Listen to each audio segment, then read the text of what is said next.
Hey everybody, it's Rookie of Two-Headed Badger and welcome to a new segment on this channel called In the Rear View. Today, and for all following segments, this will be geared towards final impressions, a review if you will, but I myself do not have the credentials for such things, so take it as you will. In these videos, we will focus on many aspects of the game, good, bad, up, down, crazy, or stupid. I'll do my best to cover it all. For the first episode, we will be taking a look at Rage, the Scorchers, a DLC, downloadable content for id Software's semi-popular, open-world, first-person shooter. Let's start off with an overview of the game. Anyone who played Rage, and beat it most likely, had the same feels as myself in the end. Epic build-up, leading to a fizzle in the end, a silent but deadly blow to a new but potentially recyclable franchise. You save the buried Ark survivors, and then that's it. Roll credits, reload to the final scene, before you push the button and save those poor sons of bitches again. You're stuck. No more exploring, doing side missions, and all that great hoo-ha an open world game has to offer. There were some, really many complaints about this ending, and most companies would say deal with it.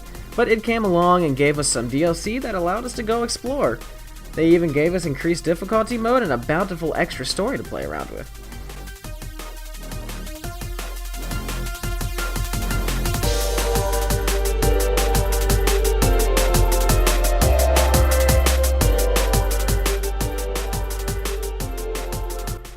Alright, well there's our overview, and let's get down to a few elements, starting with gameplay. As with most id games, it's hard not to find the gunplay enjoyable. Rage is no exception. The gunplay's tight, recoil spot on, and the enemies put up a good fight, whether muties or humans. Once aware of your presence, they will actively pursue you and won't let up. Anything or one that charges you seems to read your moves and juke and jive to avoid your shots, making for a bit of an annoyance, but a chance to hone your skills and teaching you how to be a bit more preemptive. Our trusty stallion, the death race car, makes its return, but sadly there's not much more to do with it. Unless you like, racing. Anybody? Okay, moving on. All in all, gameplay is worth the price point alone, not just for the $5 DLC, but the full game itself.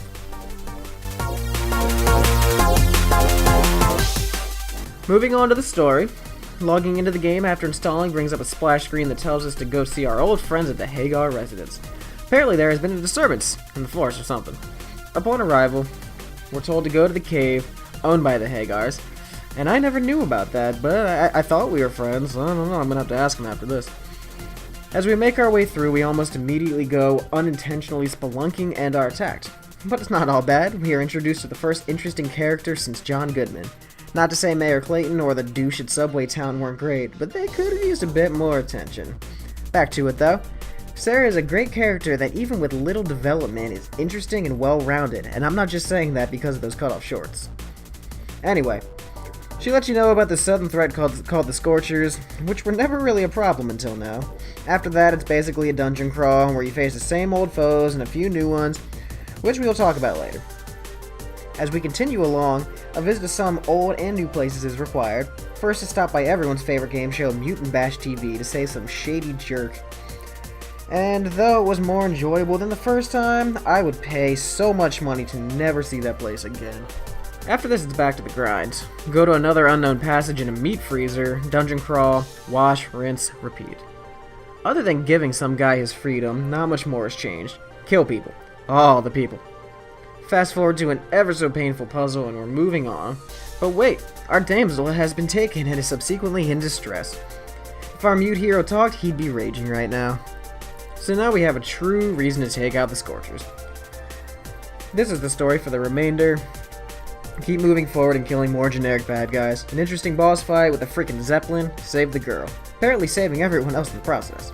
In the end, fun romp, but it could have been built up on more, or just really used a different story altogether to build up on the past events that transpired. Nonetheless, still a pretty great improvement over what was. Moving on to design. Starting with a winding cave reminiscent of most throughout the standard game, didn't seem like much. But halfway through, you're brought to a nice landscape filled with the new baddie of the game, the Scorchers. After the battle, it's more winding caves, Mutant Bash TV was the standard open playground of murder that most have come to know and love or despise. But we can all agree, the end of the gauntlet was totally worth the pain. Next up's the Meat Freezer Cave, a surprisingly huge area. Well, I mean, it's actually a sewer, not a cave, but damn, that place is ridiculous for, well, being in a meat freezer. Or under a meat freezer, whatever. You know what I'm trying to say. This place seemed never-ending, but in a good way. Really, the biggest problem with this was the puzzles. Thrown in there as a lull, really, in the action, which literally lasted 2 seconds. Seems like they wanted to do more, or maybe they just wanted to pay homage to indie. But anyway, after fighting Scorchers, we were introduced to a new horrifying beast that really seemed like a challenge until you realized their one weakness. A shotgun blast to the face. Nonetheless, scary enough to make me cry like a baby at first. Throw in the ominous breathing that you hear from time to time, and this game goes from action to a jump scare. Though that felt like another fizzle. Unless the Kraken was making that noise, we never really get to see this beast. Unless I'm forgetting something. Still, that actual area was great for battle. You don't get too many open areas to fight in, and the whole grind up to that point was pretty wide, allowing for movement as opposed to blind firing down a corridor. We continue gunning down muties, even with the help of our sewer automated turrets that don't do much, but get an A for effort.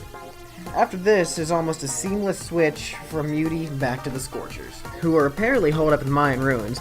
The old formula finds its way back into the loop now, fighting from uneven ground, blind fire vantage points, and a few Kubrick-esque long corridors.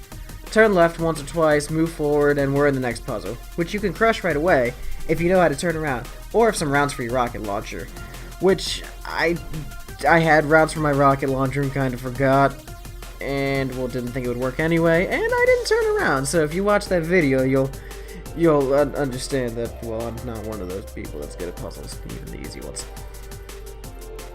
Past that is the final push. Fight a unique, easy boss fight, considering the amount of cover you have and win. This final area was a lot of back and forth. I hated it, I loved it, some parts were alright, it ended not on the best note. Seems the idea was solid, but not all dots could be connected. But a final note for design, not so much about the level, but the character. Both the Scorchers as well as the Cicada Beast monsters, though great, had their flaws. Scorchers were good at swarming, but didn't possess much power. They were honestly about as strong as the early bandits that you fight. You know, 1 or 2 shots to the face kills them. And, I mean, obviously you would think that, that would be the logic, right? Shoot somebody in the face and they're gonna die, but if you go back to right before that when you're fighting some other guys, Authority or even the frickin' Indian bandits, you know, they took a couple shots, like 4 or 5 wing sticks to the face before they even died. So, it was a little bit of a backtrack, unless I switched the difficulty accidentally. While the Beast had a nice epic introduction and had a really great build-up, they weren't utilized enough, but that seemed to be the Achilles heel of Rage throughout. It was either overcrowding or underuse, one of the two always. There was never really a perfect balance as far as enemies were concerned. That's design. I know parts of that kind of felt like a spoken walkthrough. It won't always be like that, but I felt like with a short DLC, we could kind of tear the levels apart a bit more, you know, compared to, say, 18 to 30 hour or more game. So, let's review. We'll make this just a really quick review where I'll probably leave out a million points and people will hate me for it, but, you know, just basic things. Good, great gunplay, addition of an engaging character, a few unpredictable jump scares, the ability to keep exploring, which, you know, normally you think that'd be something to complain about because of the fact that it wasn't in the original one, but I'll give it an A+ just because they actually threw that in there instead of just locking us in another room after the DLC was done.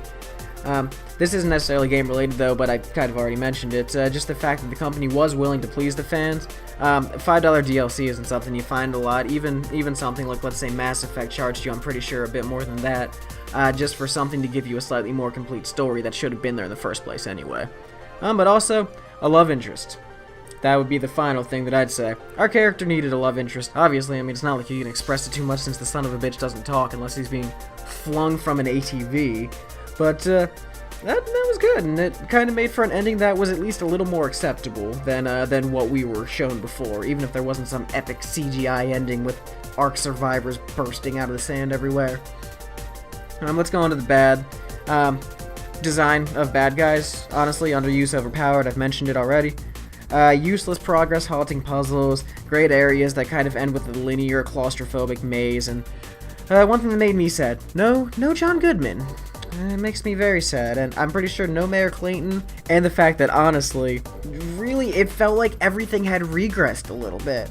So much progress had been made for your character that when you walked through the towns, you can almost tell that they just used an older version of the game, or like, I don't know what it was, that maybe they just, they couldn't work something out with the whole open world thing.